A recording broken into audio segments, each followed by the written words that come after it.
Geography ਪੜ੍ਹਨ ਵਾਲੇ ਸਾਰੇ ਵਿਦਿਆਰਥੀਆਂ ਅਧਿਆਪਕਾਂ ਦਾ ਅੱਜ ਦੀ ਇਸ ਕਲਾਸ ਦੇ ਵਿੱਚ ਨਿੱਘਾ ਸਵਾਗਤ ਹੈ। ਖੈਰ ਮਕਦਮ ਹੈ। ਮੇਰੇ ਵੱਲੋਂ ਸਾਰਿਆਂ ਨੂੰ ਪਿਆਰ ਭਰੀ ਸਤਿ ਸ਼੍ਰੀ ਅਕਾਲ।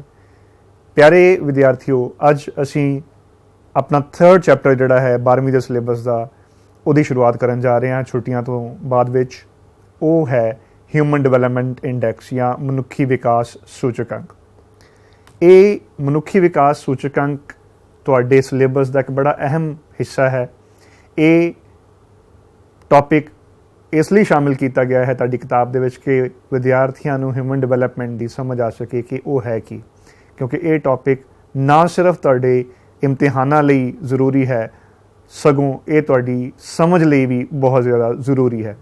ਸੋ ਦੋ ਗੱਲਾਂ ਜਿਹੜੀਆਂ ਆਪਾਂ ਸਮਝਣੀਆਂ ਹੈ ਇੱਥੇ ਕੰਪੈਰੀਜ਼ਨ, ਇੱਕ ਹੈ ਡਿਵੈਲਪਮੈਂਟ ਔਰ ਇੱਕ ਹੈ ਗਰੋਥ, ਵਾਧਾ ਅਤੇ ਵਿਕਾਸ। ਵਾਧਾ ਹੈ ਕਿ ਕੋਈ ਚੀਜ਼ ਗਰੋ ਕਰ ਰਹੀ ਹੈ, ਤੁਸੀਂ 2 ਸਾਲ ਦੇ ਸੀ, ਵੱਡੇ ਹੋ ਕੇ 5 ਸਾਲ ਦੇ, 10 ਸਾਲ ਦੇ ਜਾਂ 15 ਸਾਲ ਦੇ ਜਾਂ 17 ਸਾਲ ਦੇ, 18 ਸਾਲ ਦੇ ਹੋ ਗਏ, ਇਹ ਹੈ growth.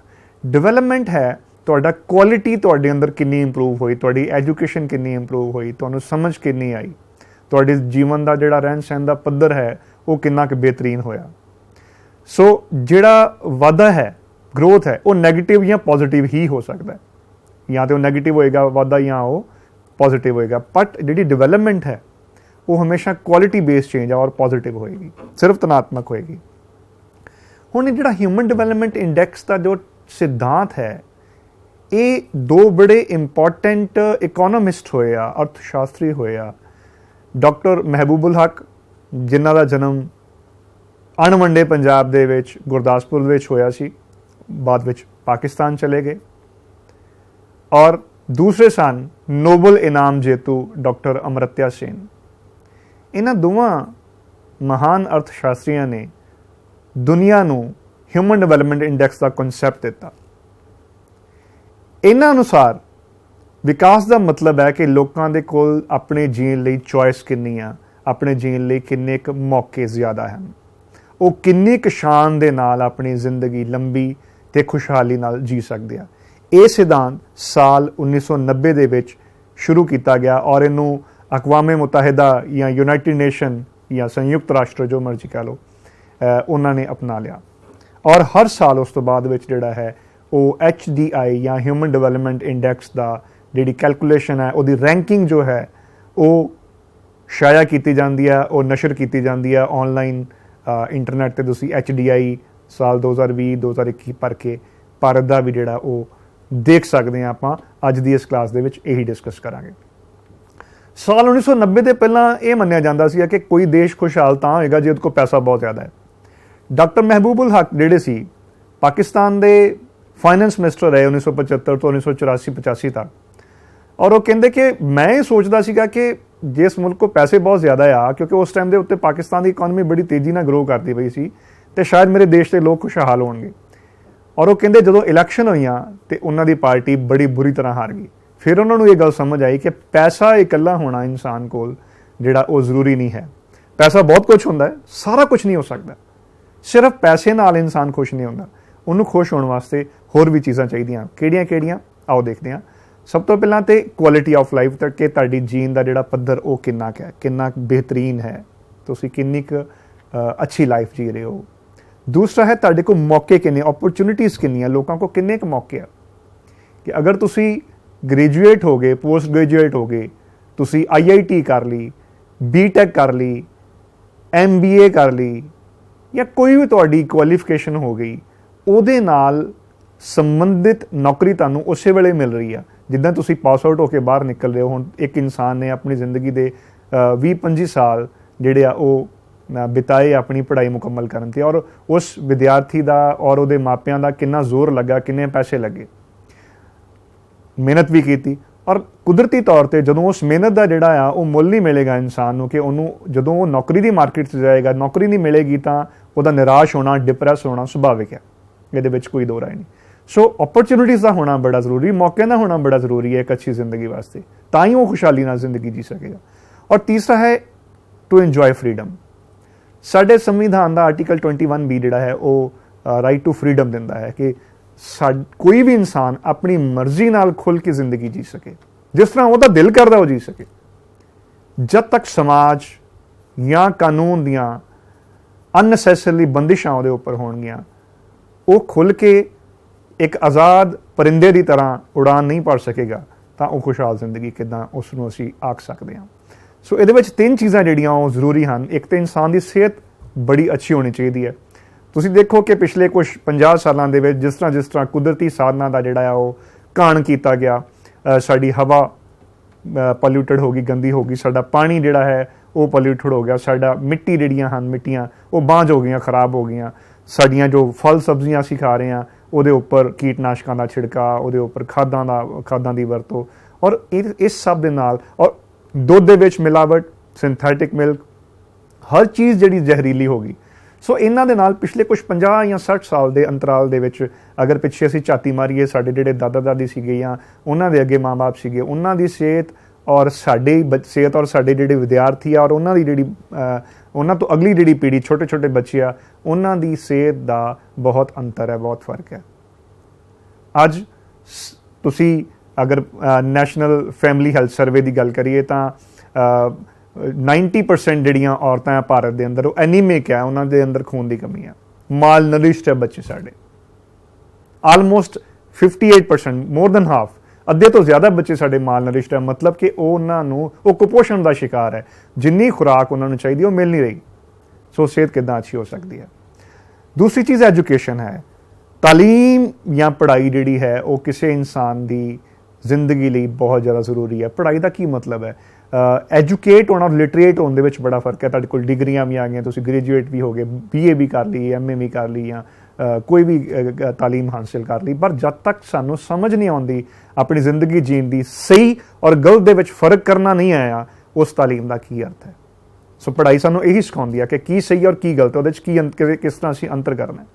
So education mean mean years of schooling, ਕਿੰਨੇ ਸਾਲ ਤੱਕ ਕੋਈ ਬੱਚਾ ਪੜ੍ਹਿਆ, expected years of schooling 18 ਸਾਲ ਤੱਕ, ਔਰ ਮੇਨ ਈਅਰ ਆਫ ਸਕੂਲਿੰਗ ਜਿਹੜੇ 15 ਸਾਲ ਤੱਕ ਘੱਟੋ ਘੱਟ ਜਿਹੜੇ ਆ ਉਹ ਕਿਸੇ ਇਨਸਾਨ ਦੀ ਸਮਝ ਨੂੰ ਵਿਕਸਿਤ ਕਰਨ ਲਈ ਜ਼ਰੂਰੀ ਹੈ। ਔਰ ਤੀਸਰਾ standard of living, purchasing power parity, gross national income per capita, ਕਿ ਕਿੰਨੀ ਤੁਹਾਡੀ ਕਮਾਈ ਹੈ, ਤੁਹਾਨੂੰ ਪੈਸੇ ਜਿਹੜੇ ਆ ਉਹ ਜਿੰਨੀ ਕੁ ਜ਼ਰੂਰਤ ਹੈ ਉਹਨੇ ਆ ਰਹੇ ਆ ਜਾਂ ਨਹੀਂ ਆ ਰਹੇ। ਸੋ ਲੌਂਗ ਐਂਡ ਹੈਲਦੀ ਲਾਈਫ ਬੜੀ ਜ਼ਰੂਰੀ ਹੈ, ਲੰਬੀ ਔਰ ਸਿਹਤਮੰਦ ਜ਼ਿੰਦਗੀ ਲੰਬੀ ਹੋਣੀ ਜ਼ਰੂਰੀ ਨਹੀਂ ਆ, ਜ਼ਿੰਦਗੀ ਖੁਸ਼ਹਾਲ ਹੋਣੀ, ਸਿਹਤਮੰਦ ਹੋਣੀ ਵੀ ਓਨੀ ਹੀ ਜ਼ਰੂਰੀ ਹੈ। ਸੋ ਮਨੁੱਖੀ ਵਿਕਾਸ ਲਈ ਅਗਲਾ ਜੋ ਇੰਡੀਕੇਟਰ ਹੈ, ability to gain knowledge, education ਜਿਹੜੀ ਆਪਾਂ ਹੁਣੇ ਗੱਲ ਕੀਤੀ। ਔਰ ਤੀਸਰਾ ਖੂਬਸੂਰਤ ਜ਼ਿੰਦਗੀ ਗੁਜ਼ਾਰਨ ਲਈ ਉੱਚੇ ਸਥਾਨਾਂ ਦਾ ਹੋਣਾ। ਤੁਹਾਡੇ ਕੋਲ ਤੁਹਾਡੀ ਮਰਜ਼ੀ ਦੇ ਮੁਤਾਬਿਕ ਕੱਪੜੇ ਹਨ, ਸ਼ੂਜ਼ ਹਨ, ਤੁਹਾਡੇ ਕੋਲ ਆਪਣੀ ਮਰਜ਼ੀ ਦਾ ਰਹਿਣ ਲਈ ਘਰ ਹੈ, ਮਰਜ਼ੀ ਨਾਲ ਘੁੰਮਣ ਲਈ ਤੁਹਾਡੇ ਕੋਲ ਵਹੀਕਲ ਹੈ। ਅਗਰ ਖੁਦਾ ਨਾ ਖਾਸਾ ਸਿਹਤ ਖਰਾਬ ਹੁੰਦੀ ਹੈ ਤੇ ਤੁਹਾਡੇ ਕੋਲ ਜਿਹੜਾ ਸਸਤਾ ਇਲਾਜ ਉਪਲਬਧ ਹੈ। ਸੋ ਸਾਰੀਆਂ ਚੀਜ਼ਾਂ ਜਿਹੜੀਆਂ ਉਹਦੇ 'ਚ ਕਾਊਂਟ ਕੀਤੀਆਂ ਜਾਂਦੀਆਂ। ਆਮ ਸ਼ਬਦਾਂ ਵਿੱਚ ਵਿਕਾਸ ਦਾ ਮਤਲਬ ਖੁੱਲ੍ਹੀਆਂ ਸੁਤੰਤਰਤਾ ਹੈ, ਇੰਡੀਪੈਂਡੈਂਸ। ਵਿਕਾਸ ਤੇ ਇੰਡੀਪੈਂਡੈਂਸ ਜਾਂ ਸੁਤੰਤਰਤਾ ਦਾ ਸੰਬੰਧ ਆਧੁਨਿਕਤਾ, ਆਰਾਮ, ਸੁੱਖ, ਖੁਸ਼ਹਾਲੀ ਨਾਲ ਹੈ। ਅੱਜ ਦੇ ਸਮੇਂ ਦੇ ਵਿੱਚ ਉਦਯੋਗੀਕਰਨ, ਇੰਡਸਟਰੀਲਾਈਜ਼ ਹੋ ਗਿਆ ਸਮਾਜ, ਕੰਪਿਊਟਰਾਈਜ਼ਡ ਹੋ ਗਿਆ, ਆਵਾਜਾਈ ਦੇ ਸਾਧਨ ਵਿਕਸਿਤ ਹੋ ਗਏ, ਸਿੱਖਿਆ ਪ੍ਰਬੰਧ ਜਿਹੜੇ ਉਹ ਬਿਹਤਰ ਹੋ ਰਹੇ ਆ, ਮੈਡੀਕਲ ਸਹੂਲਤਾਂ ਜਿਹੜੀਆਂ ਆ ਉਹ ਬਿਹਤਰ ਹੋ ਰਹੀਆਂ। ਸੋ ਇਹ ਸਾਰੇ ਜਿਹੜੇ ਇੰਡੀਕੇਟਰ ਹੈ ਉਹ ਵਿਕਾਸ ਦੇ ਮਾਪਦੰਡ ਹੈ, ਉਹਦੀ ਕਸੌਟੀ ਹੈ। ਅਗਰ ਇਹ ਸਾਰੀਆਂ ਚੀਜ਼ਾਂ ਹਨ, ਆਵਾਜਾਈ ਸੰਚਾਰ ਦੇ ਸਾਧਨ ਹੈ, ਸਿਹਤ ਹੈ, ਸਿੱਖਿਆ ਪ੍ਰਬੰਧ ਵਧੀਆ ਆ, ਮੈਡੀਕਲ ਸਹੂਲਤਾਂ ਅੱਛੀਆਂ ਆ, ਸਸਤਾ ਇਲਾਜ ਹੈ, ਕਿਸੇ ਵੀ ਤਰ੍ਹਾਂ ਦਾ ਜਿਹੜਾ ਆਪਰੇਸ਼ਨ ਹੈ ਵੱਡੇ ਤੋਂ ਵੱਡਾ, ਅਗਰ ਉਹ ਬਹੁਤ ਘੱਟ ਪੈਸਿਆਂ 'ਚ ਹੋ ਰਿਹਾ ਆ, ਸਿਹਤ ਤੁਹਾਡੀ ਸਹੀ ਹੋ ਰਹੀ ਆ, ਤਾਂ ਫਿਰ ਉਹ ਇੰਡੀਕੇਟਰ ਹੈ ਡਿਵੈਲਪਮੈਂਟ ਦਾ ਜਾਂ ਇਨਸਾਨੀ ਵਿਕਾਸ ਦਾ, ਮਨੁੱਖੀ ਵਿਕਾਸ ਦਾ। ਸੋ ਭਾਰਤ ਵਰਗੇ ਦੇਸ਼ ਵਿੱਚ ਅਜੇ ਵੀ ਜਿਹੜਾ ਆ ਉਹ ਸਮਾਜਿਕ ਪੱਖਪਾਤ ਕਰਕੇ ਜਾਂ ਜਿਹੜੀ ਇਨਟੋਲਰੈਂਸ, ਅਸਹਿਣਸ਼ੀਲਤਾ ਦੀ ਵਜ੍ਹਾ ਦੇ ਨਾਲ ਧਰਮਾਂ ਦੇ ਅੰਦਰ ਵੱਧ ਰਿਹਾ ਜਿਹੜਾ ਪਾੜਾ ਹੈ, ਉਹਦੀ ਵਜ੍ਹਾ ਨਾਲ ਜਿਹੜਾ ਹਿਊਮਨ ਡਿਵੈਲਪਮੈਂਟ ਹੈ ਉਹਦੇ ਮਾਮਲੇ ਦੇ ਵਿੱਚ ਅਸੀਂ ਪਿੱਛੇ ਹੌਲੀ ਜਾ ਰਹੇ ਹਾਂ। ਸਾਡੀ ਬੜੀ ਥੋੜੀ ਜੀ 1% ਜਿਹੜੀ ਵਸੋਂ ਆ ਪੂਰੇ ਭਾਰਤ ਦੀ, 1% ਭਾਰਤ ਦੀ ਇਸ ਟਾਈਮ ਦੇ ਉੱਪਰ ਐਕਸਪੈਕਟਡ ਜਿਹੜੀ ਪਾਪੂਲੇਸ਼ਨ ਹੈ 141 ਕਰੋੜ ਹੈ, 141 ਕਰੋੜ। ਅਜੇ 2021 ਦਾ ਡਾਟਾ ਆਪਣੇ ਕੋਲ ਆਇਆ ਨਹੀਂ ਹੈਗਾ, ਐਕਸਪੈਕਟਡ। ਸੋ ਜੋ ਅਸੀਂ ਪ੍ਰੋਵੀਜ਼ਨਲ ਡਾਟਾ ਜਿਹੜੀ ਗੱਲ ਕਰ ਰਹੇ ਹਾਂ, ਲਗਭਗ 141-42 ਕਰੋੜ ਦੇ ਆਸ-ਪਾਸ ਵਸੋਂ, ਔਰ ਉਹਦੇ ਵਿੱਚ 1% ਵਸੋਂ ਕੋਲ 90% ਪੈਸਾ ਵਾ। 1% ਪਾਪੂਲੇਸ਼ਨ ਕੋਲ ਸਾਰਾ ਹੀ ਪੈਸਾ ਹੈ ਔਰ 10% ਪੈਸਾ ਬਾਕੀ ਦੀ 99% ਜਨਤਾ ਕੋਲ ਹੈ। ਔਰ ਉਹਦੇ ਵਿੱਚ ਜਿਹੜੇ ਰੇਹੜੀਆਂ ਵਾਲੇ ਆ, ਸੜਕ ਦੇ ਕਿਨਾਰੇ ਕੰਮ ਕਰਨ ਵਾਲੇ ਜਿਹੜੇ ਆ, ਖੋਖੇ ਵਾਲੇ ਜਿਹੜੇ ਆ, ਉਹਨਾਂ ਅੱਜ ਦੀ ਮਹਿੰਗਾਈ ਦੇ ਜ਼ਮਾਨੇ ਦੇ ਅੰਦਰ ਉਹਨਾਂ ਦਾ ਜੀਣਾ ਤੇ ਬਹੁਤ ਮੁਸ਼ਕਲ ਹੋਇਆ ਪਿਆ। ਇੱਕ ਐਵਰੇਜ ਜਿਹੜੀ ਸਾਰੇ ਦਿਨ ਮਿਹਨਤ ਕਰਕੇ 100 ਰੁਪਇਆ ਵੀ ਨਹੀਂ ਬੰਦਾ ਕਮਾ ਪਾ ਰਿਹਾ। ਸੋ ਫਿਰ ਅਸੀਂ HDI ਦੀ ਜਿਹੜੀ ਆ ਉਹ ਵਿਕਾਸ ਦੀ ਉਮੀਦ ਕਿਸ ਤਰ੍ਹਾਂ ਕਰ ਸਕਦੇ ਹਾਂ?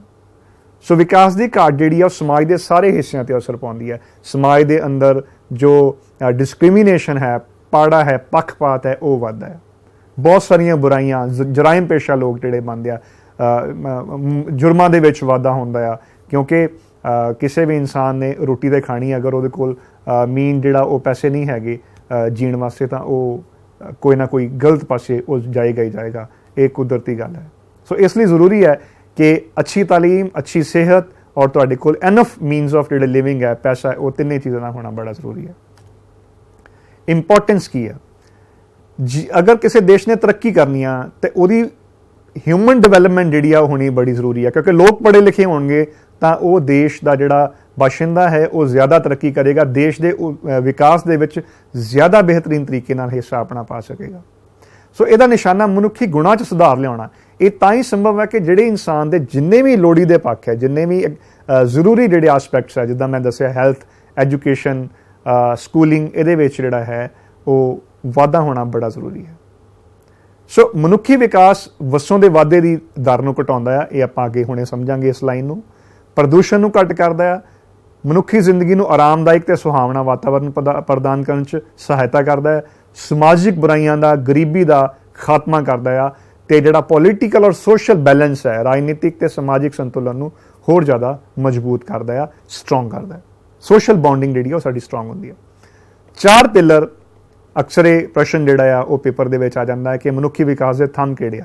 ਸਭ ਤੋਂ ਪਹਿਲਾਂ ਹੈ ਹੱਕ ਜਾਂ ਇਨਸਾਫ, ਇਕੁਇਟੀ। ਸਾਡੇ ਸੰਵਿਧਾਨ ਦਾ ਆਰਟੀਕਲ 14 ਜਿਹੜਾ ਹੈ ਰਾਈਟ ਟੂ ਇਕੁਐਲਿਟੀ ਹੈ। ਪਹਿਲਾ ਜਿਹੜਾ ਸਾਡੇ ਜਦੋਂ ਅਸੀਂ ਮੁੱਢਲੇ ਅਧਿਕਾਰਾਂ ਦੀ ਸੰਵਿਧਾਨ 'ਚ ਗੱਲ ਕਰਦੇ ਹਾਂ ਤਾਂ ਉਹਦਾ ਜਿਹੜਾ ਆਰਟੀਕਲ 14 ਹੈ ਉਹ ਰਾਈਟ ਟੂ ਇਕੁਐਲਿਟੀ ਦਾ ਹੀ ਜਿਹੜਾ ਹੈ ਉਹ ਗੱਲ ਕਰਦਾ ਹੈ ਕਿ ਭਾਰਤ ਦੇ ਹਰ ਨਾਗਰਿਕ ਨੂੰ ਬਰਾਬਰੀ ਦਾ ਅਧਿਕਾਰ ਹੈ, ਕਿ ਹਰ ਵਿਅਕਤੀ ਨੂੰ ਮੌਕੇ ਬਿਨਾਂ ਕਿਸੇ ਨਸਲ, ਜਾਤ, ਧਰਮ ਜਾਂ ਲਿੰਗ ਦੇ ਭੇਦਭਾਵ ਤੋਂ ਜਿਹੜੇ ਆ ਉਹ ਬਰਾਬਰ ਮੌਕੇ ਜਿਹੜੇ ਆ ਉਹ ਪ੍ਰਾਪਤ ਹੋਣੇ ਚਾਹੀਦੇ ਆ।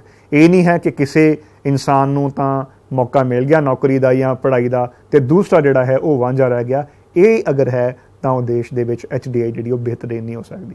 ਦੂਸਰਾ ਸਸਟੇਨੇਬਿਲਿਟੀ ਔਰ ਨਿਰੰਤਰ ਹੋਣਾ ਬੜਾ ਜ਼ਰੂਰੀ ਆ। ਜਿੰਨੇ ਵੀ ਹੱਕ ਜਾਂ ਇਨਸਾਫ ਜਾਂ ਐਜੂਕੇਸ਼ਨ ਜਾਂ ਹੈਲਥ, ਇਹ ਜੋ ਕੁਛ ਵੀ ਆਪਾਂ ਗੱਲਬਾਤ ਕਰ ਰਹੇ ਹਾਂ, ਇਹ ਕੰਟੀਨਿਊਸਲੀ ਲਗਾਤਾਰ ਸਾਨੂੰ ਔਰ ਸਾਡੀਆਂ ਆਉਣ ਵਾਲੀਆਂ ਪੀੜ੍ਹੀਆਂ ਨੂੰ ਮਿਲਦੀ ਰਹਿਣੀ ਚਾਹੀਦੀ ਹੈ। ਇਹ ਨਹੀਂ ਹੈ ਕਿ ਅਗਰ ਅੱਜ ਨੌਕਰੀਆਂ ਅਵੇਲੇਬਲ ਹਨ, ਅੱਜ ਹਸਪੀਟਲਸ ਅਵੇਲੇਬਲ ਹੈ, ਅੱਜ ਅਗਰ ਪਾਣੀ ਮਿਲ ਰਿਹਾ ਲੋਕਾਂ ਨੂੰ, ਹਵਾ ਮਿਲ ਰਹੀ ਹੈ ਸਾਫ਼, ਤਾਂ ਇਹ ਨਾ ਹੋਵੇ ਕਿ ਆਉਣ ਵਾਲੇ 10, 20, 30, 50 ਸਾਲਾਂ ਦੇ ਬਾਅਦ ਵਾਲੀਆਂ ਪੀੜ੍ਹੀਆਂ ਵਾਸਤੇ ਅਸੀਂ ਕੁਛ ਛੱਡ ਕੇ ਹੀ ਨਾ ਜਾਈਏ, ਸਭ ਕੁਛ ਹੀ ਖਤਮ ਹੋ ਜਾਏ, ਜ਼ਹਿਰੀਲਾ ਹੋ ਜਾਏ, ਸਾਡੀਆਂ ਆਉਣ ਵਾਲੀਆਂ ਪੀੜ੍ਹੀਆਂ ਜਿਹੜੀਆਂ ਉਹ ਬਚ ਹੀ ਨਾ ਸਕਣ, ਸਰਵਾਈਵ ਹੀ ਨਾ ਕਰ ਸਕਣ। ਸੋ ਆਉਣ ਵਾਲੀਆਂ ਪੀੜ੍ਹੀਆਂ ਇਹਦਾ ਆਨੰਦ ਮਾਣ ਸਕਣ, ਇਸ ਲਈ ਜ਼ਰੂਰੀ ਹੈ ਕਿ ਇਹ ਸਾਰੀਆਂ ਜਿਹੜੀਆਂ ਚੀਜ਼ਾਂ ਹਨ ਉਹਨਾਂ ਨੂੰ ਬਿਲਕੁਲ ਧਿਆਨ ਦੇ ਨਾਲ ਜਿਹੜਾ ਹੈ ਉਹਦੇ ਉੱਪਰ ਕੰਮ ਕਰਨ ਦੀ ਸਰਕਾਰਾਂ ਨੂੰ, ਸਮਾਜ ਨੂੰ ਔਰ ਜਿਹੜੀਆਂ ਨਾਨ ਗਵਰਨਮੈਂਟ ਆਰਗੇਨਾਈਜੇਸ਼ਨਸ ਆ ਔਰ ਯੂਨਾਈਟਿਡ ਨੇਸ਼ਨ ਨੂੰ ਇਹਦੇ ਉੱਪਰ ਲਗਾਤਾਰ ਮਿਹਨਤ ਕਰਨ ਦੀ ਜਿਹੜੀ ਬੜੀ ਜ਼ਿਆਦਾ ਜ਼ਰੂਰਤ ਹੈ। ਇਹ ਆਉਣ ਵਾਲੇ ਟਾਈਮ ਦੇ ਵਿੱਚ ਸਾਨੂੰ ਇਹਦੀ ਸਮਝ ਆਏਗੀ। ਤੀਸਰਾ ਹੈ ਉਤਪਾਦਕਤਾ ਜਾਂ ਪ੍ਰੋਡਕਟਿਵਿਟੀ। ਜ਼ਿੰਦਗੀ ਦੇ ਹਰ ਖੇਤਰ 'ਚ ਉਤਪਾਦਨ ਵਧਾਉਣਾ ਬੜਾ ਜ਼ਰੂਰੀ ਹੈ, ਕਿਉਂਕਿ ਜਨਸੰਖਿਆ ਲਗਾਤਾਰ ਵੱਧ ਰਹੀ ਆ, ਯਾਨੀ ਕਿ ਅਗਰ ਖਾਣ ਵਾਲੇ ਮੂੰਹ ਹੈ ਉਹ ਲਗਾਤਾਰ ਵੱਧ ਰਿਹਾ, ਕੱਪੜੇ ਉਹਨੇ ਜ਼ਿਆਦਾ ਚਾਹੀਦੇ ਆ, ਉਹਨੇ ਜ਼ਿਆਦਾ ਸਾਧਨ ਚਾਹੀਦੇ ਆ। ਸੋ ਉਹਦੇ ਲਈ ਪ੍ਰੋਡਕਸ਼ਨ ਜਿਹੜੀ ਆ ਉਹ ਕੰਟੀਨਿਊਸਲੀ ਜ਼ਰੂਰੀ ਆ, ਔਰ ਪ੍ਰੋਡਕਸ਼ਨ ਵਾਸਤੇ ਜਿਹੜੀ ਆ ਉਹ ਰਿਸੋਰਸਿਸ ਰॉ ਮਟੀਰੀਅਲ ਦੇ ਤੌਰ ਤੇ ਲੱਗਦੇ ਆ। ਸੋ ਰਿਸੋਰਸਿਸ ਕੁਦਰਤੀ ਜਿਹੜੇ ਹਨ, ਨੈਚੁਰਲ ਰਿਸੋਰਸਿਸ ਹਨ, ਉਹ ਬੜੇ ਸੀਮਿਤ ਹਨ, ਬੜੇ ਲਿਮਿਟਿਡ ਹਨ। ਇਸ ਲਈ ਉਹਨਾਂ ਦੇ ਜਿਹੜੇ ਆਲਟਰਨੇਟ ਹਨ, ਉਹਨਾਂ ਦੇ ਜਿਹੜੇ ਬਦਲ ਹਨ, ਉਹਨਾਂ ਉੱਪਰ ਖੋਜ ਪੂਰੀ ਦੁਨੀਆ ਦੇ ਅੰਦਰ ਲਗਾਤਾਰ ਚੱਲਦੀ ਹੈ ਔਰ ਚੱਲਦੀ ਰਹਿਣੀ ਚਾਹੀਦੀ ਹੈ। ਨੌਲੇਜ ਵਧਣੀ ਚਾਹੀਦੀ ਹੈ, ਪੜ੍ਹਾਈ ਦੀ ਓਪਰਚੁਨਿਟੀਜ਼ ਜ਼ਿਆਦਾ ਹੋਣੀਆਂ ਚਾਹੀਦੀਆਂ, ਬਿਹਤਰ ਐਜੂਕੇਸ਼ਨ ਔਰ ਸਿਹਤ ਸਹੂਲਤਾਂ ਪ੍ਰਦਾਨ ਕਰਨ ਲਈ ਬੜੀਆਂ ਸੰਜੀਦਾ ਕੋਸ਼ਿਸ਼ਾਂ ਕਰਨ ਦੀ ਜ਼ਰੂਰਤ ਹੈ, ਸੀਰੀਅਸ ਕੋਸ਼ਿਸ਼ ਕਰਨ ਦੀ ਜ਼ਰੂਰਤ ਹੈ, ਤਾਂ ਕਿ ਹਰ ਕੰਮ ਦੇ ਵਿੱਚ ਸਾਡੀ ਜਿਹੜੀ ਆ ਉਹ ਪ੍ਰੋਡਕਟਿਵਿਟੀ ਆ ਉਹ ਵੱਧ ਸਕੇ। ਚੌਥਾ ਹੈ ਸਸ਼ਕਤੀਕਰਨ ਜਾਂ ਐਮਪਾਵਰਮੈਂਟ। ਲੋਕਾਂ ਕੋਲ ਇੰਨੀ ਪਾਵਰ ਹੋਣੀ ਚਾਹੀਦੀ ਆ ਕਿ ਉਹ ਆਪਣੀ ਮਰਜ਼ੀ ਨਾਲ ਜੀ ਸਕਣ, ਚੋਣ ਕਰ ਸਕਣ। ਕਿ ਅਗਰ ਤੁਸੀਂ ਕੋਈ ਡਿਗਰੀ ਪ੍ਰਾਪਤ ਕੀਤੀ ਆ, ਉਹਦੇ ਲਈ ਐਨਫ ਨੌਕਰੀਆਂ ਹੋਣੀਆਂ ਚਾਹੀਦੀਆਂ ਕਿ ਤੁਹਾਨੂੰ ਚੋਇਸ ਕਰਨੀ ਔਖੀ ਹੋਵੇ ਕਿ ਮੈਂ ਕਿਹੜੇ ਪਾਸੇ ਜਾਣਾ ਆ। ਮੈਂ एजुकेशन के फील्ड 'ਚ रहना, या मैं इंजीनियरिंग के फील्ड 'ਚ रहना, मैं डॉक्टर बनना है, या मैं IAS PCS ऑफिसर बनना है। ਤੁਸੀਂ ਜੋ ਵੀ ਤਾਲੀਮ ਹਾਸਲ ਕਰਦੇ ਹੋ ਉਹਦੇ ਵਿੱਚ ਤੁਹਾਡੇ ਕੋਲ ਮੌਕਿਆਂ ਦੀ ਬਹੁਤਾਤ ਹੋਣੀ ਜਿਹੜੀ ਆ ਉਹ ਬੜੀ ਜ਼ਰੂਰੀ ਆ। ਤੁਹਾਡੇ ਕੋਲ ਇੰਨੀ ਐਮਪਾਵਰ ਹੋਣੇ ਚਾਹੀਦੇ ਇਨਸਾਨ। ਐਜੂਕੇਸ਼ਨ ਹਮੇਸ਼ਾ ਐਮਪਾਵਰ ਕਰਦੀ ਹੈ ਇਨਸਾਨ ਨੂੰ। ਜਿੰਨੇ ਜ਼ਿਆਦਾ ਤੁਸੀਂ ਪੜ੍ਹੇ ਲਿਖੇ ਹੋਵੋਗੇ ਉਨੇ ਜ਼ਿਆਦਾ ਤੁਸੀਂ ਐਮਪਾਵਰ ਹੋਵੋਗੇ, ਤੁਹਾਡੇ ਅੰਦਰ ਸ਼ਕਤੀ ਜਿਹੜੀ ਜ਼ਿਆਦਾ ਹੋਏਗੀ। ਸੋ ਯੂਨਾਈਟਿਡ ਨੇਸ਼ਨ ਨੇ ਜੋ ਇੰਡੀਕੇਟਰ ਦਿੱਤੇ ਆ ਆਪਾਂ ਡਿਸਕਸ ਕਰ ਚੁੱਕੇ ਹਾਂ, ਉਹ ਇੱਕ ਰਿਵਾਈਜ਼ ਹੀ ਆ। ਲਾਈਫ ਐਕਸਪੈਕਟੈਂਸੀ, ਕਿੰਨੇ ਸਾਲ ਤੁਸੀਂ ਜੀਂਦੇ ਹੋ। ਐਵਰੇਜ ਈਅਰ ਜਿਹੜੀ ਹੈ ਉਹ ਵਧੀ ਹੈ, 85 ईयर है इस टाइम के उपर एक्सपैक्टेड ईयर्स ऑफ लिविंग पूरे संसार की। लैवल ऑफ नॉलेज कि तुहाडी एजुकेशन कितनी है। स्टैंडर्ड ऑफ लिविंग मतलब जी आप अगे गल करके आए हैं कि परचेजिंग पावर पैरिटी या आमदन कितनी है तुहाडी। सो भारत के अंदर मनुखी विकास नूं मापण लई 3 जिहड़े जरूरी सैट जिहड़े उन्हां दी चोण कीती गई है। उहदे विच पहला है जेंडर इक्वैलिटी कि औरत और मर्द इस समाज का सब तो अहम हिस्सा हैं। इन्हां दोनों के बगैर ये समाज नहीं चल सकता। पर भारत के अंदर औरतों की जिहड़ी हालत है वो को बहुत बेहतरीन नहीं है। हर चौथी औरत जिहड़ी है उहदा विआह 18 साल की उम्र तो पहला हो जाता, जबकि भारत सरकार ने जिहड़ी मैरिज की जिहड़ी एज है, विआह की उम्र है, वो 21 साल कर दी है, 21 ईयर। उस तो पहला तुसीं विआह कानूनन नहीं कर सकते।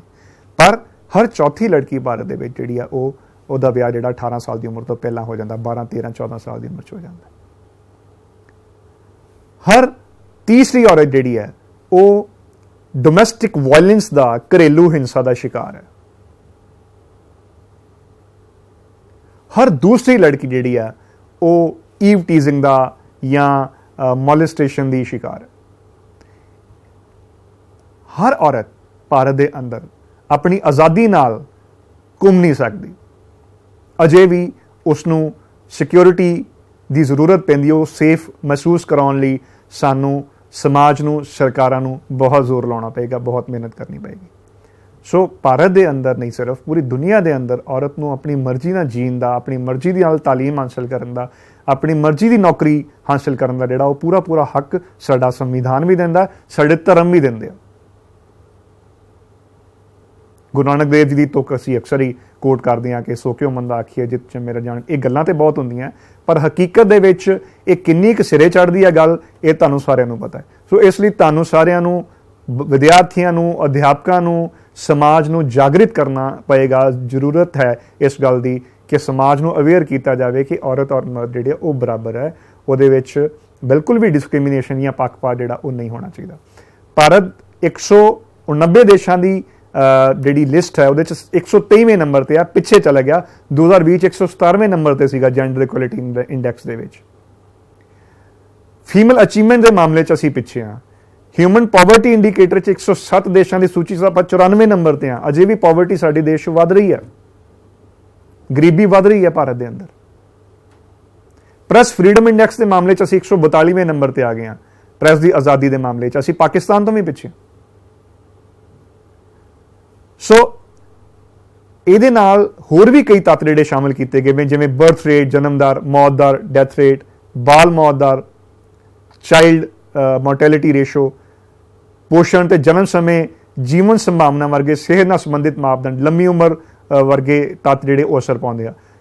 लिटरेसी, साखरता, औरतों की साखरता, स्कूल जाने वाले बच्चों की गिनती कितनी क्या, स्कूल छड्डण वाले बच्चों की कितनी गिनती आ, अध्यापक और विद्यार्थी अनुपात कि 35 या 40 बच्चों पिछे एक अध्यापक होना बड़ा जरूरी है।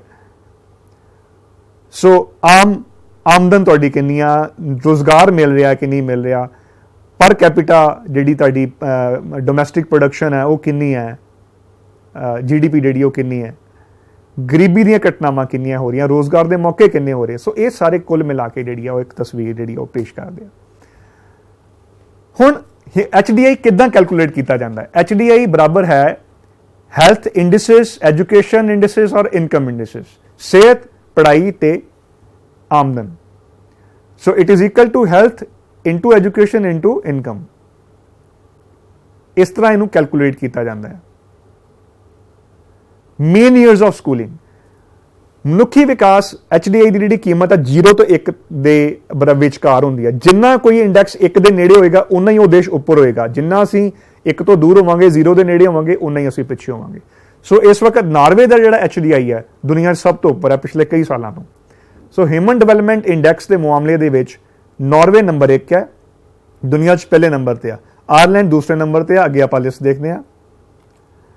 ਤੁਸੀਂ ਨੀਚੇ ਤੋਂ ਅਗਰ ਦੇਖੋ ਤਾਂ ਨਾਰਵੇ ਪਹਿਲੇ ਨੰਬਰ ਤੇ ਹੈ HDI ਦੇ ਮਾਮਲੇ 'ਚ, ਦੂਸਰੇ ਨੰਬਰ ਤੇ ਸਵਿਟਜ਼ਰਲੈਂਡ ਹੈ 0.955, ਆਇਰਲੈਂਡ ਵੀ ਦੂਸਰੇ ਨੰਬਰ ਤੇ ਹੈ 0.955, ਆਈਸਲੈਂਡ ਚੌਥੇ ਨੰਬਰ ਤੇ, ਹਾਂਗਕਾਂਗ ਔਰ ਚਾਈਨਾ ਚੌਥੇ ਨੰਬਰ ਤੇ, ਜਰਮਨੀ 6ਵੇਂ ਤੇ, ਸਵੀਡਨ 7ਵੇਂ ਤੇ, ਨੀਦਰਲੈਂਡ 8ਵੇਂ ਤੇ ਔਰ ਆਸਟ੍ਰੇਲੀਆ ਜਿਹੜਾ ਹੈ ਉਹ 8ਵੇਂ ਨੰਬਰ ਤੇ ਹੈ।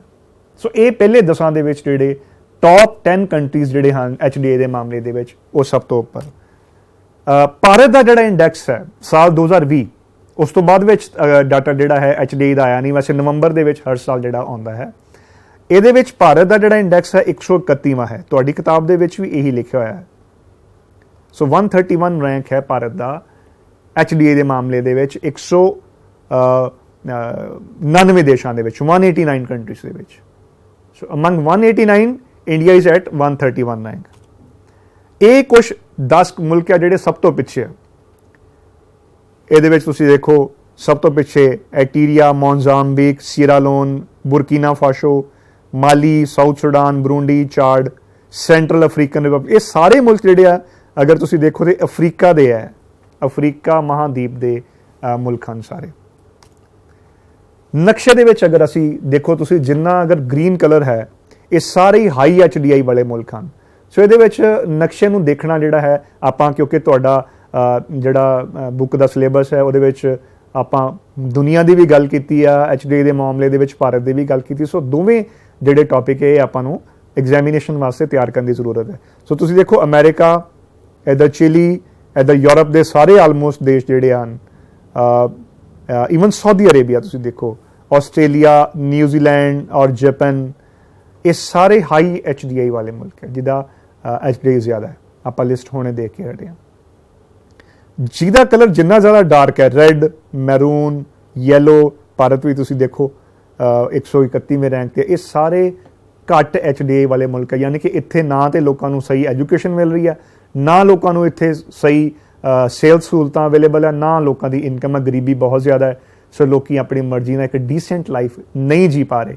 ਇਹੀ ਕਾਰਨ ਹੈ ਕਿ ਏਸ਼ੀਆ ਦੇ ਜਿਹੜੇ ਮੁਲਕ ਹਨ, ਜਿਹੜੇ ਸਾਰਕ ਦੇ ਦੇਸ਼ ਆ, South Asian Association for Regional Cooperation, ਭਾਰਤੀ ਜਿਹੜੇ ਭਾਰਤ, ਨੇਪਾਲ, ਪਾਕਿਸਤਾਨ, ਅਫਗਾਨਿਸਤਾਨ, ਬੰਗਲਾਦੇਸ਼, ਮੈਨਾਮਾ ਔਰ ਸ਼੍ਰੀਲੰਕਾ, ਇਹ ਸਾਰੇ ਜਿਹੜੇ ਮੁਲਕ ਹਨ ਸਾਰਕ ਦੇ ਜਿਹੜੇ ਮੈਂਬਰ ਹੈ, ਇਹਦੇ ਵਿੱਚ ਤੁਸੀਂ ਦੇਖੋ ਕਿ HDI ਸਾਰਿਆਂ ਦੇ ਵਿੱਚ ਬਹੁਤ ਘੱਟ ਹੈ। ਜਦਕਿ ਸਾਊਥ ਈਸਟ ਏਸ਼ੀਆ ਜਿਹੜਾ ਹੈ, ਆਸੀਆਨ ਕੰਟਰੀਜ਼ ਹਨ ਜਿਹੜੀਆਂ, ਇਹਦੇ ਵਿੱਚ ਫਿਲੀਪੀਨਸ ਹੈ, ਇੰਡੋਨੇਸ਼ੀਆ ਹੈ, ਈਵਨ ਜਿਹੜੀਆਂ ਪਾਪੂਆ ਨਿਊ ਗਿਨੀ ਹੈ, ਕੰਬੋਡੀਆ ਹੈ, ਵੀਅਤਨਾਮ ਹੈ, ਲਾਓਸ ਹੈ, ਕੰਬੋਡੀਆ ਹੈ, ਇਹ ਸਾਰਿਆਂ ਦੇ ਵਿੱਚ HDI ਬੈਟਰ ਹੈ।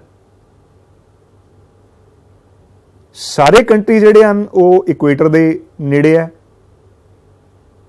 ਗਰਮੀ ਬਹੁਤ ਜ਼ਿਆਦਾ ਪੈਂਦੀ ਹੈ, ਪਰ ਫਿਰ ਵੀ HDI ਦੇ ਮਾਮਲੇ ਦੇ ਵਿੱਚ ਉਹ ਬਹੁਤ ਸਾਡੇ ਨਾਲੋਂ ਉੱਪਰ ਹੈ। ਇੰਡੋਨੇਸ਼ੀਆ ਸਾਰਾ ਮੁਸਲਿਮ ਕੰਟਰੀ ਔਰ ਤਾਂ ਵੀ ਉਹ ਧਰਮ ਨੂੰ ਕਦੀ ਵੀ ਰਾਜਨੀਤੀ ਦੇ ਵਿੱਚ ਸ਼ਾਮਿਲ ਨਹੀਂ ਕਰਦਾ, ਔਰ ਇਸ ਕਰਕੇ ਤੁਸੀਂ ਦੇਖੋ ਅਗਰ ਕਲਰ ਦੇਖੋ ਤੇ ਇਹਨਾਂ ਦੀ HDI ਜਿਹੜੀ ਹੈ ਉਹ ਜ਼ਿਆਦਾ ਹੈ।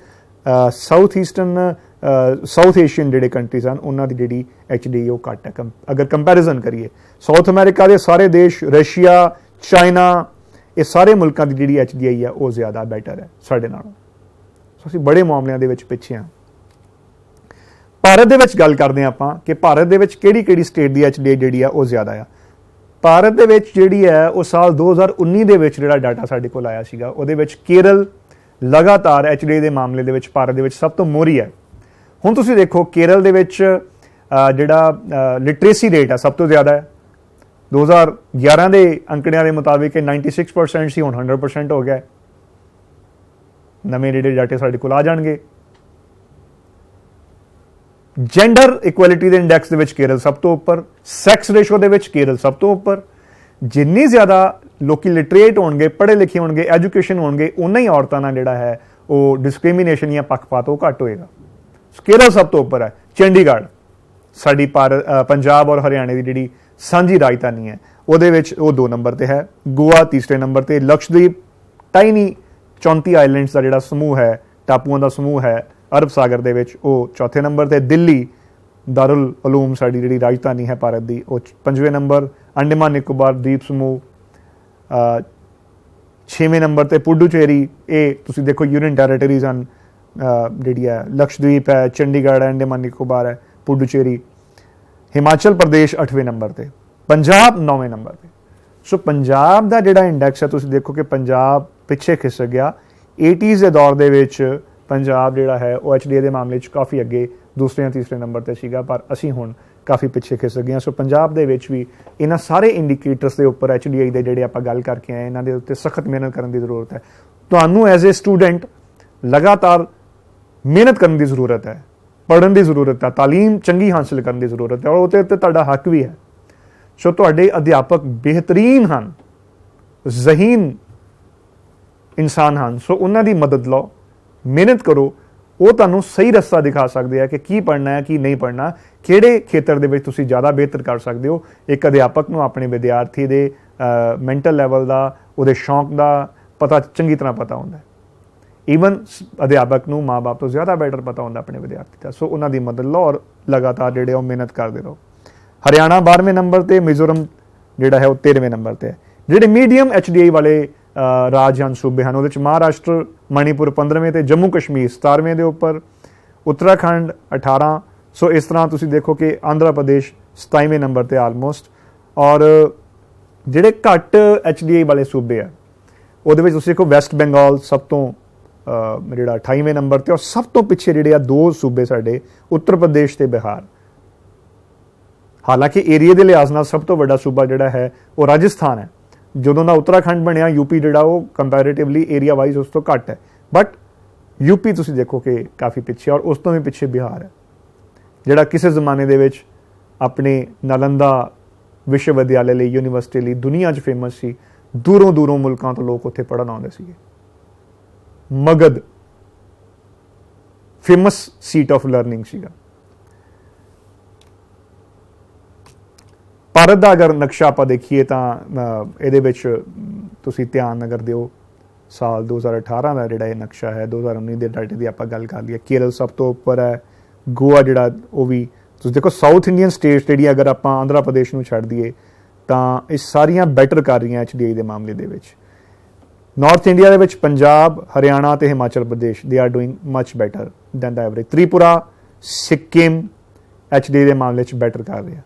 जिहड़ियां येलो कलर दियां तुहानूं स्टेट्स नज़र आ रही हैं, ये मीडियम इंडीकेटर्स वाली राजस्थान, मध्य प्रदेश, छत्तीसगढ़, उड़ीसा, वेस्ट बंगाल, असम और तुहाडा आंध्र प्रदेश। और सब तो थल्ले जिहड़ियां आ स्टेट्स है तुहाडीआं उत्तर प्रदेश, बिहार और झारखंड। सो इन्हां दे विच लोकां नूं होर ज़्यादा एजुकेशन देण लई, चंगीआं सेहत सहूलतां देण लई और उन्हां दी आमदन वधाउण लई साडीआं सरकारां नूं, समाज नूं बहुत ज़्यादा मेहनत करने की लोड़ है, ताकि असीं जिहड़े थल्ले खिसक रहे हैं हर इंडीकेटर के मामले दे विच वो अगे आ सकीए। सो सरकारां नूं इहदे उपर एक सुरक्षित माहौल अपने आवाम नूं देण दी जरूरत है कि उन्हां नूं जिहड़ा वो सुरक्षित महसूस करन, सेफ महसूस करन, उन्हां कोल नौकरियां ज़्यादा होण, उन्हां नूं तालीम का पद्धर मिले, तां ही जिहड़ा साडा ब्रेन ड्रेन हो रहा है। जो साडे बच्चे जिहड़े आ वो पढ़ लिख के बाहरले मुल्कां दे वल दौड़ रहे आ, उन्नू अगर असी रोकना उस ट्रेंड तो सानू अपने देश के जिहड़े सिस्टम नू सुधारना पेगा। उहदे विच एक अध्यापक और एक विद्यार्थी का बड़ा अहम रोल है। अगर विद्यार्थी एम्पावर होएगा, सही तालीम हासिल करेगा, चंगी तरह पढ़ेगा लिखेगा, अगर पंजाब के साडे बच्चे जिहड़े वो IAS PCS ऑफिसर बन गए तो साडे सूबे का भला क्यों नहीं होएगा। सो इस वास्ते तुहानू सारिआं नू सानू भी वो मेहनत करने की जरूरत है। सो छुट्टियां तो बाद तुहाडी इस पहली क्लास दे विच एक इनू ध्यान नाल सुनन लई सारे विद्यार्थियों का और उन्होंने बहुत रिस्पैक्टेड मेरे जिहड़े भैन भरा हैं, जो अध्यापक साथी हैं, उन्होंने बहुत बहुत शुक्रिया। अगर तुहाडा कोई सुझाव होवे या कोई गल नहीं समझ आई होवे तो तुसीं मैनूं कॉल कर सकते हो। मेरे नंबर 9463386611 के उपर, और मैनूं ईमेल कर सकते हो तुसीं tejinder.kpt@gmail.com के उपर। सो ये मेरे कुछ फ़ोन नंबर और मेरी जो ईमेल ID है वो तुसीं नोट कर लो। तो अगर तुहानूं कोई चीज़ नहीं समझ आती या कुछ तुहानूं प्रॉब्लम है तो तुसीं मेरे नाल गल कर सकते हो। सो उम्मीद है कि हुण छुट्टियां तो बाद आपां वापस आ गए स्कूलों दे विच, ते असीं होर मेहनत नाल जिहड़ी पढ़ाई करांगे। इस साल तुहाडे एनुअल एग्जामिनेशन जिहड़े होने हैं, पूरे सिलेबस चों पेपर आएगा। सो सख्त मेहनत करो, ਮਿਲਾਂਗੇ ਅਗਲੀ ਕਲਾਸ ਦੇ ਵਿੱਚ। ਤੁਹਾਡਾ ਸਾਰਿਆਂ ਦਾ ਬਹੁਤ ਬਹੁਤ ਧੰਨਵਾਦ। ਪਿਆਰ ਭਰੀ ਸਤਿ ਸ਼੍ਰੀ ਅਕਾਲ।